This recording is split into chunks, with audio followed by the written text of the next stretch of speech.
Welcome to the financial planning workshops. My name is Fred Smith with the local Silicon Valley chapter of the AAII, the American Association of Individual Investors, and we're going to be looking at a financial planning case study today. First, we have our standard disclaimer, which says that all the ideas in this are mine and are not necessarily supported by either the local Silicon Valley chapter of the AAII or by our national headquarters. Here's the full cycle of our financial planning workshops. We cover the 5 pillars, which are investing, retirement planning, taxes, risk management, otherwise known as insurance, and estate planning. And we're going to be looking at a case study now from the viewpoint of each of those 5 pillars. So we're going to look at Benjamin and Geraldine Sweet. We're going to take a quick look at their life, at their finances, at their estate plans and all the rest of it, and then see what, if anything, we would want to suggest that they do differently or see if they're on track. They're a married couple, both age 58. They were both married before. They got remarried 3 years ago. Ben has an adult son, Charlie, who's now age 35. He lives with his wife, Dora. They've got 2 teenage boys, and they're in Phoenix. The second marriage for Jerry also, but she has no children. Ben works at a startup called High Tech. His salary is $155,000 per annum, and he gets some stock options. Jerry is with Big Bank Inc. As a real estate attorney, and her annual salary is $190,000. And Ben and Jerry, as we said, they're both age 58 now. They would like to retire in 4 years when they can start taking their Social Security benefits at age 62. They'd like to travel and see the world. So that's a first look. Welcome to meet Ben and Jerry Sweet. When they got married, they moved into Jerry's home in Campbell, and that's got a value today at about $1.6 million. They recently refinanced it, and I've given you the details here. There's a vacation home that Ben bought in Flagstaff some years ago. It was back in 2006. It's worth almost $750,000, and it's got a 30-year mortgage on it. When they're not using it, they try to rent out this vacation home to get some income from it, but that's a little tough to do, and it's not going that part of it's not going all that well. Jerry owns a rental house in Visalia in California, and there's a small positive cash flow that she manages to keep it rented most of the time. But it's not a huge money maker, but at least there's a positive cash flow. Excluding their home, Ben and Jerry have an investment net worth of about $1.6 million. I'm going to show you the details of that later. We'll go into it in a fair amount of detail. Ben contributes to he's a traditional IRA at work, and he contributes $400 a month to that. Jerry has a 401k, and she contributes 8% of her salary to that. For non-investment property besides their home, I didn't put their home on here, but besides their home, Ben owns a Tesla that's currently got a car loan of about $28,000, and Jerry drives a Mercedes that's about 5 years old, and that's fully paid off. Giving you a quick look at their balance sheet here, their investment portfolio is a total of about $2.3 million, but there's a $750,000 liability. So the investment net worth is about $1.5 million. And on their personal use, non-investment assets, there's the home with its mortgage, furniture, the 2 cars, their credit cards, liabilities, and Ben's loan are over here in the liabilities column. They got about $2,000 in other liabilities. So when you add it all together, their personal net worth is about $420,000, giving them a total net worth. And when you add in the investment net worth and the personal use net worth, of almost $2 million total net worth. When we look at their income and expense statement, biggest income is obviously the two salary checks, $345,000 a year. Vacation home, Ben's vacation home, the rental, and that's not a whole lot. It's worth having, but it's not huge. And Jerry's rental property brings in over twice that, and they've got interest and income dividends coming in as well for a total income of about $405,000 almost. Expenses, obviously the big expenses are housing, income taxes, and investments. Other lesser expensive medical expenses, transportation, and travel and entertainment. And they enjoy traveling. So when you add it all up, their total expenses, again, $405,000. But it gives you some idea of their lifestyle and what they spend their money on. So let's look at this from the financial planning perspective. If you assume that you're a financial planner that they have retained to help them to go through everything that we've shown you, and see if they're on track to a good retirement, and if there's anything they should be doing differently. I like to start with insurance because I regard that as one of the most important of the 5 pillars. If they've made a big mistake on insurance, or if there are any major gaps on insurance, the risk of being wrong on this or guessing wrong on this is just too huge. You really want to make sure right up front, that they're covered where they need to be. Now, when you check their homeowners insurance, then both cars, they're all standard insurance. They have health insurance through their work, through the high tech and big bank. So all of that's nice. It's good to have that in place. They're assuming that when they retire, that Medicare will cover their needs there.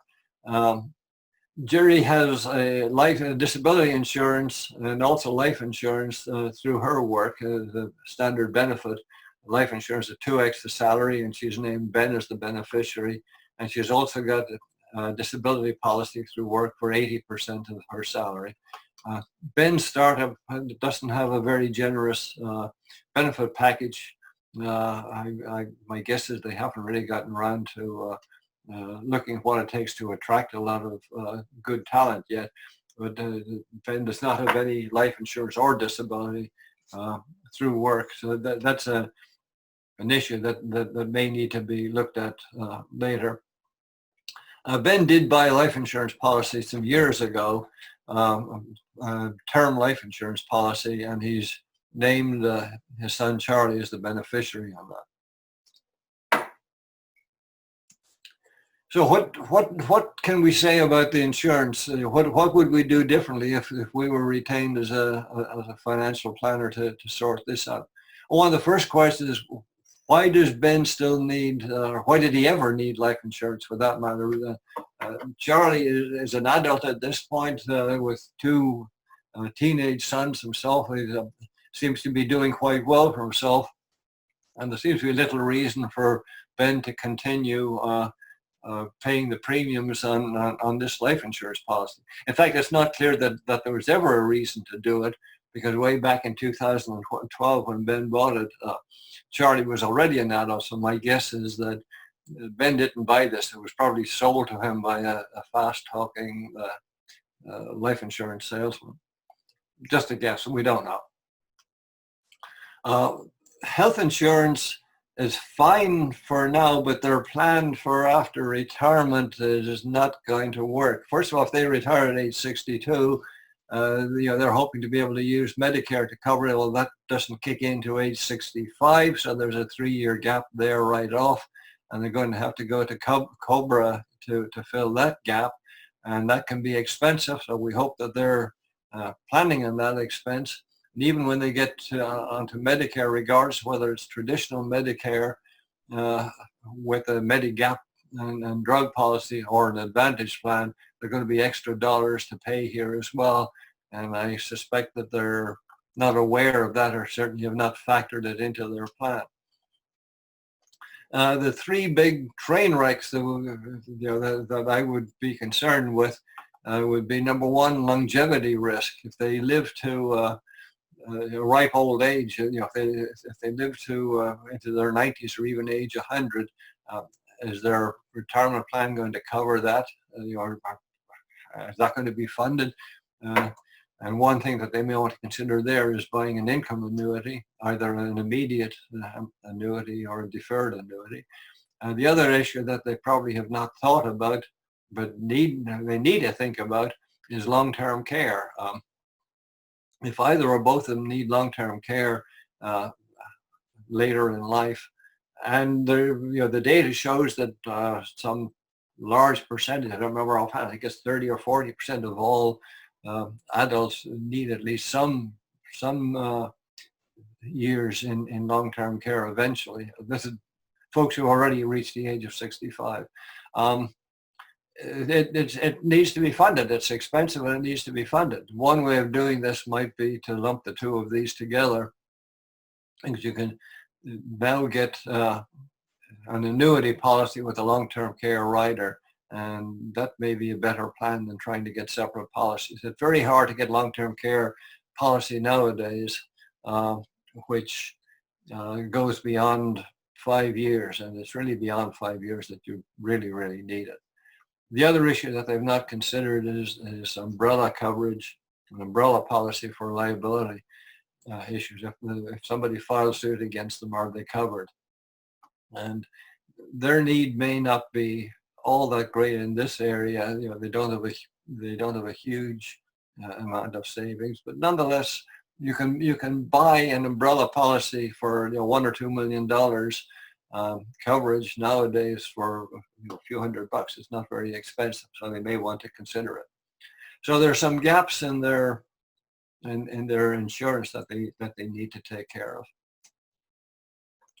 Retirement plans. We're going to look at this second pillar next. We're saying that Ben is a traditional IRA at Fidelity, and he's contributing $400 a month, and the current value is $106,000. And Jerry has a 401k at work, and the value of that is $214,000. And they were planning to withdraw $8,000 a month when they retire, to cover their expenses. And they may need a little extra to cover their travel expenses. So the question is, does this make sense? Are they on track with this? I think the immediate answer, when you sharpen your pencil a little bit, is no, they are not on track. Ben is contributing about 3% per annum, and Jerry is contributing about 8% per annum. Normally, they would need to consider bumping up their contributions to something in the region of 15% per annum if they want their lifestyle after retirement to be comparable to what it was before retirement. In fact, since they've not been doing it, since they've not been doing 15% per annum for most of their working careers, they probably need to bump it way up beyond that. Maybe they should be contributing 25% per annum, going forward for the next few years to get to the point where they can maintain their lifestyle after they retire. They're $8,000 per month. The $96,000 per annum that they were hoping to withdraw works out to be 6.2% per annum. That's a very aggressive withdrawal rate. If you go back to Bengen's suggested 4% or 4.5% per annum to be a reasonably safe withdrawal rate, this is way above that. And if they're lucky, they may get away with it. If they're unlucky, they may run out of money long before they run out of life, and that would be a shame. It's somewhat a roll of the dice, but this is not a sensible plan. And if you're going to have a plan, it should be thought through a lot better than this. Also, their They have not factored in the extra cost that they think that Medicare is going to be free. It won't be. There are costs there that they've not factored in. So they're going to have to cut back on their annual expenses. They're probably going to have to cut back on their travel plans if they want to have any reasonable chance of the portfolio lasting as long in retirement as they do. What are the possible solutions to this? What can they do to fix things a little bit? Well, the first item that you might want to suggest will be to postpone retirement. Instead of retiring at age 62, which is the earliest time that they can take their Social Security benefits, they may want to wait until full retirement age at 67, or even possibly go for late retirement at age 70. They may want to consider relocating to a cheaper state. California is an expensive place to retire to, and maybe granted they probably got friends and family around here, but for example, it seems like Ben has ties to Arizona and to the Phoenix and Flagstaff area, so maybe that might be a place that they might want to consider retiring to that might be a little cheaper. And the other option they might have would be to consider a reverse mortgage.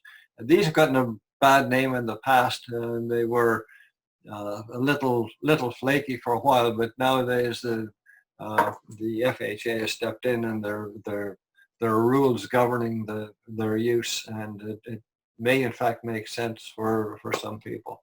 A lot of folks consider a last ditch thing to do, but for Ben and Jerry, they may want to consider it. So that's retirement planning. How about their estate plan?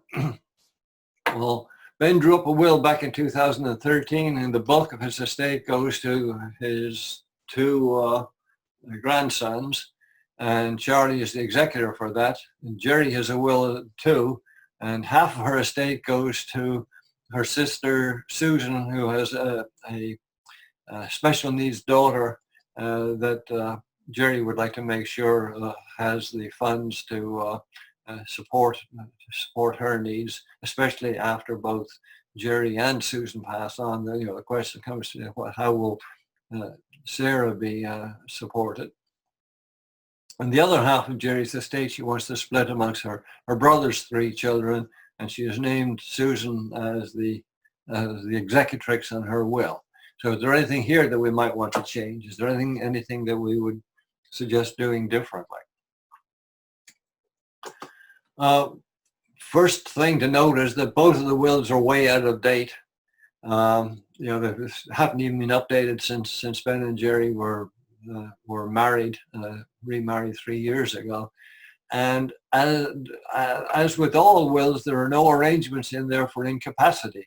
A will is effective on death, so you can't write into a will what should happen if for any reason you become incapacitated and incapable of managing your own financial affairs, or for that matter, managing, making proxy decisions for you for health care. That can't go into a will, and they don't have. You need separate documents to do that, and they don't have the documents, so there are no arrangements at all for that. The other issue is that wills are going to be probated, and probate, I should maybe expensive. I would actually say is expensive. In Ben and Jerry's case, it's going to be particularly true because they have real estate both in California and out of state, and they're going to have to probate and open a separate probate in both states, in all states where they own real estate. So I think if you're their financial planner, you might want to suggest that a trust may make more sense. That's certainly going to be cheaper in the long term. To write a trust, in their case, would be fairly simple. It's probably in the region of a few $1,000, $2,000, $3,000, $4,000, which is not chicken feed, but it's way cheaper than what a probate's going to cost. This could well be tens of thousands of dollars very quickly up here. So a trust would be cheaper. The other big thing is that a trust can be effective prior to death. You can build into the trust, a proxy for your financial power of attorney, and also your healthcare power of attorney, your healthcare directive. all of that can get written into the trust, so you don't need a separate document for that. It allows Ben and Jerry to write in tighter control over the inheritance that goes to Ben's grandsons and to Jerry's niece and nephews. Trusts are much more flexible, especially in a second marriage, if there are kids or grandkids or nieces, nephews, and so on from two different prior marriages. That's where a trust really comes into its own. And the final thing is, caring for Sarah is a lot easier to do for a special needs trust built into doing this in a trust rather than trying to do it in a will or outside a will. So putting it all together, it really looks like a trust is the obvious way to go. Onto the, I guess, fourth pillar we're looking at here, the taxes. I'm doing these roughly in the order of importance. So I consider the insurance most, and insurance and the retirement planning is the two big things to get out of the way first, and then we move on to these other things. I've shown you their tax returns here, where the main source of income is obviously their salary. Putting it all together, they end up with a taxable income of about $318,000. And if you crank through the numbers, the federal income tax is about $64,000, and the state income tax in California would be about $24,000. So that's a fairly quick look at their tax returns. What can we learn from that? Well, first off, they're looking at roughly, they're in the 24% federal income tax bracket, 9%, 9.3% for the state. Total tax bracket about 31%. Total effective rate of about 25%. The difference is that for every extra dollar they earn, they're going to pay 31 cents more in total taxes. This is the average that they pay for taking their total taxes divided by their total income, and averaging over all the tax brackets. So they're paying roughly a quarter of their total income in taxes. I would like to see them make more use of tax diversification, where they might want to build split their investment or retirement portfolio into three different chunks. They could have their taxable account and their tax deferred account, which would be their traditional IRA. And they have both of those, but they don't have a Roth, which would be a tax-free account. And the question comes up here, would it make sense for them to consider doing a Roth? It's just a shame they didn't do it way, way earlier. It may make sense even at age 58 for them to do it. Very often with Roth conversions, the older you get and the later you do it, it may take longer to reach a break-even point because you pay all the taxes on the amount that you can convert. But it may make sense for them to do that in the window after they retire and before they start being forced to take their RMDs. We don't know anything about their tax rates in retirement because the retirement itself is so much up in the air. It's very difficult to do any planning in that. Final pillar that we're going to look at here is their investments. A lot of folks figure on investments as being the most important thing, and this is what they spend all their time on rather than the other four pillars.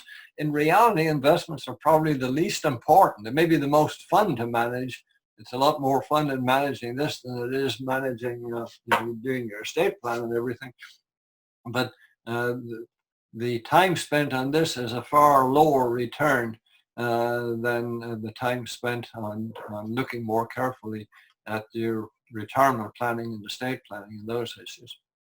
I've listed in detail here all of the items in Ben and Jerry's investment portfolio. I'm not going to go through it all in detail, but you may note some strange things happening. Ben has a Fidelity IRA that's over half of it is in one fund.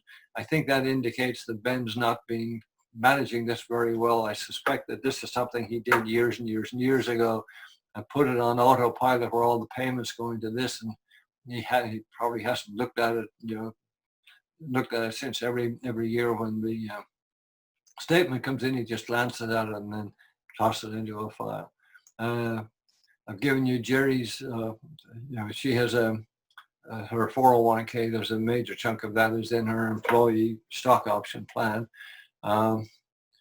Ben has a taxable account at E-Trade, and again, there's Exxon is almost half of it. For some reason, somebody talked him into that years ago, and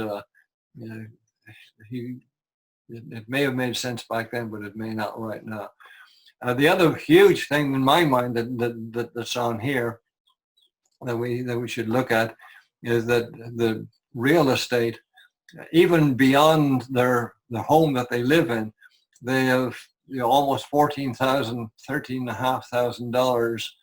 I'm sorry, $1.3 million in so-called investment real estate, a major chunk. It's over half of their total portfolio is in real estate. So they're heavily betting on that, and this is not a diversified portfolio. Investment net worth, when you've got the total investments of 2.3 million here, and when you subtract out the mortgages, the net worth in investments is 1.5. So what might you want to do differently there? Now, first thing they need to do is, you look and see if they ask them for a copy of their PIP, their personal investor profile, and they look at you with a blank stare, meaning they don't have one. They need their personal investor profile to define who they are. The personal data, married couple, their ages, their risk tolerance. It'd be great if they had a risk tolerance questionnaire filled out, although that only gives you some of the data, but it's better than nothing. They figure that they're fairly aggressive investors, but the reality is if they're planning to retire fairly soon, they should probably rethink that. Their time frame, they think of themselves as long term, but retiring in 4 years, if it's possible, is certainly not long term. And there's a question as to how much they should have invested in equities at all, rather than be heavily into fixed income if they truly believe that 4-year span for retirement. Tax status, they're covering both taxable accounts and tax deferred accounts. So their accounts need to be managed appropriately for each of those. They also don't have a written investment policy statement. The PIP answers the who am I question. The policy statement really answers all the rest of it. The what, where, when, and how of their investing. And they need to define what asset classes they're going to have, if they want to have in their portfolio. How the fixed income, equities. Are they going to have commodities in there anywhere? How much of it's going to be domestic? How much of it's going to be offshore? They need to decide on their asset allocation. What percentage is going to be in fixed income? What percentage is going to be in equities? And that's actually probably the biggest decision on this whole thing. That's what's driving the returns for their investment portfolio, and also the risk. And the two of those obviously get tied together. They need to decide on the location of their various assets, which of them go into their taxable accounts, which go into their tax deferred accounts, and if they have a tax-free account, a Roth account, what's going to go into that. They need to decide on their strategy. Are they going to subscribe to the modern portfolio theory and go with a passive approach where they build a diversified portfolio of index funds and then rebalance it once a year or so? Or are they going to do active trading with individual stocks and bonds and growth funds and so on, and trade, try to beat the market? Do they think they can beat the market? This will give them the market return with a fairly tight distribution around the market return. This has the potential to give them above market return, but 80% of the people who go for this fail on that ambitious goal. So most people that are trading actively, in actual fact, make lower than the market return. They need to define on their IPS what their rebalancing rules are, what their trading rules are. If there are any investments that they do not want to get into, if they don't want to invest in any of the sin investments, alcohol, tobacco, firearms, stuff like that, this would be the place to spell it out. And they should figure on this what their expected risk and return are. And all of this should be in a written statement. The PIP that we talked about before can be maybe half a page. It doesn't have to be a big long thing. This could be maybe 1 or 2 pages where they can define it all here and put it in writing. But they haven't done that yet. So summing up the whole financial plan for Ben and Jerry, everything we've discussed over the last 20 minutes, half an hour, whatever it was, we've got major action items that need to be addressed, and that would be their insurance. We figure that they're going to need to consider both the long-term care policy and look into purchasing an income annuity, possibly combining the two of these together. They're probably going to have to postpone retirement. It doesn't seem like there's any way that they can save enough over the next 4 years to retire at age 62.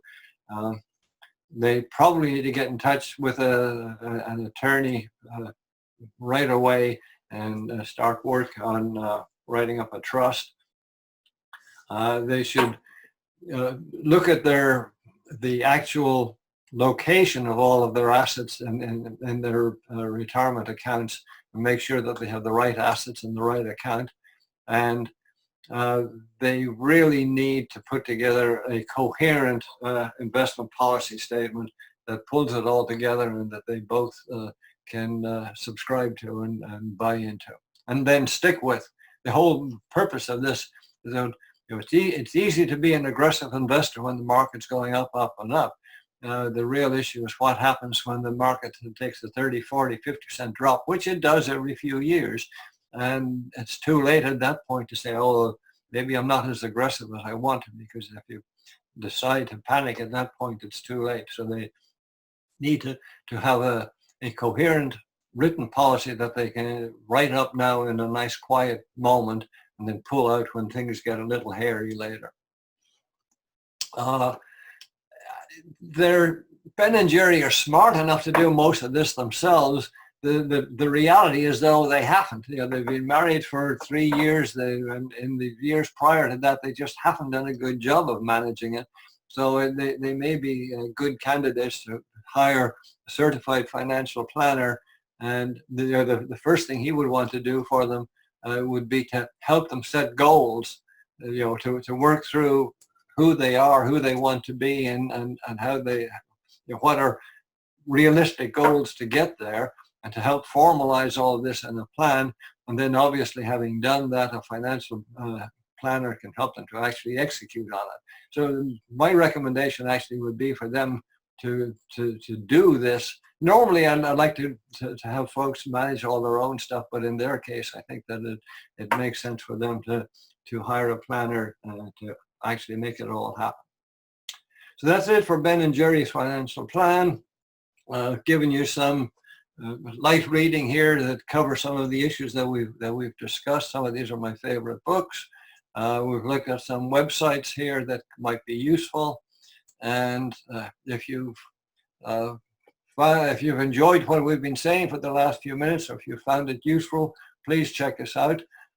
You've got our local chapter website here, and we're also on Meetup, Facebook. We have a YouTube channel, and the national website is here, and they've got a bunch of stuff on financial planning in general, a whole bunch of papers on investing and some useful references. And finally, I've given you my own email here if you'd like to email me any comments or questions. And we end with the mandatory cartoon. Leroy's a certain lifestyle he wants to maintain. that may well apply to Ben and Jerry too. Thank you for listening, and we look forward to having you back again sometime soon.